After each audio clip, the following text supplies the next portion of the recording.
yung fuel subsidy para yan sa agricultural sector ay papamahagi ngayong Abril.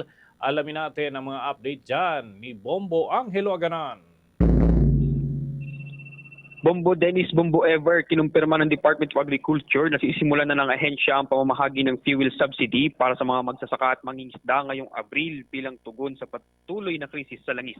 Sa pagdinig ng Senado, kwestiyon ng Senator Erwin Tulfo kung bakit ngayong buwan pa lamang masisimulan ng pamamahagi ng ayuda sa sektor ng agrikultura, gayong ilang linggo na nang sumilit ang presyo ng produktong petrolyo dahil sa tensyon sa Middle East.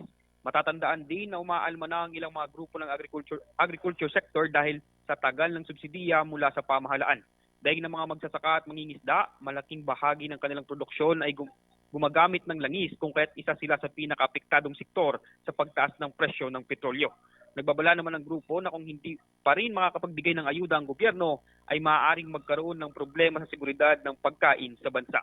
Sa panig naman ng DA, pinaliwanag ni Director Lorna Calda na inaayos pa ng ahensya mga listahan kung kaya't ngayong buwan pa lamang masisimulan ang distribusyon ng subsidiya para sa langis. Kaugnay niyan, pakinggan natin ang mga naging pahayag ni Director Lorna Calda. We'll start this month pa lang po. So, What's the delay, ma'am? we're still, yung inaayos po yung mga listahan, sir. Kasi we give fuel po dun sa may mga makinarya na, at saka yung sa may mga boats, sir. Correct. So, sila po yung bibigyan. So, we have the, what we call the boat R. Ito po yung mga listahan ng mga fisher folk na mayroon pong mga bangka.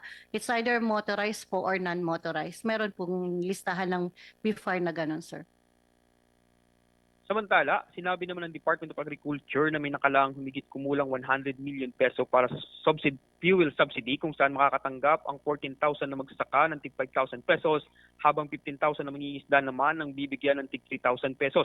Bukod dito, mayroon ding 10 bilyong pisong pondo sa ilalim ng Presidential Assistance to Farmers and Fishermen Program. Tinataya ang 4.17 milyon na benepisyaryo ang makikinabang dito na makakatanggap ng tig 2,325 pesos bawat isa na magsisimula rin ang distribusyon ngayong Abril. Dagdag pa ni Calda, hiniling din ni DA Secretary Francis Tio Laurel Jr. ang pagpapalabas ng pondo para sa Rice Competitiveness Enhancement Program at Rice Farmers Financial Assistance.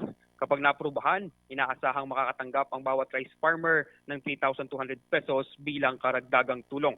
Sa kabila nito, sa pagdinig ng Committee on Agriculture ngayong araw, nanawagan si Senator Francis Kiko Pangilinan ng suporta sa mga private sector para sa pagtugon ng epekto ng krisis sa langis sa sektor ng agrikultura.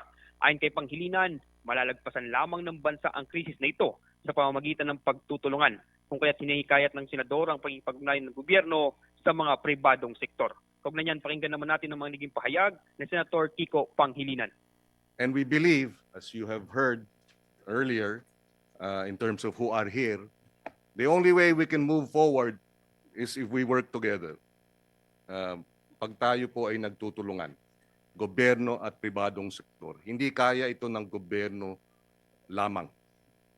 If the pandemic taught us anything, is that pag nagtulungan tayo at nagkaisa, ay kaya nating lagpasan ang mga pagsubok. At yun din ang ating nais mangyari rito. Magkaroon ng sistema para magtulungan ang sektor ng agrikultura at pangingisda, ang agriculture industry, logistics, supply chain, to come together and figure out how we can move forward. Nag-uulat live mula dito sa Senado, ako si Bombo Angelo Aganan, and this is Bombo Radio Philippines, the #1 and most trusted source of news and information. Basta Radio, Bombo. For the most trusted source of news and information, visit our website at www.bomboradio.com. Follow us on Bombo Radio mobile app, Facebook, YouTube, TikTok, and X, formerly Twitter. Like, share, and stay connected. Anytime, anywhere.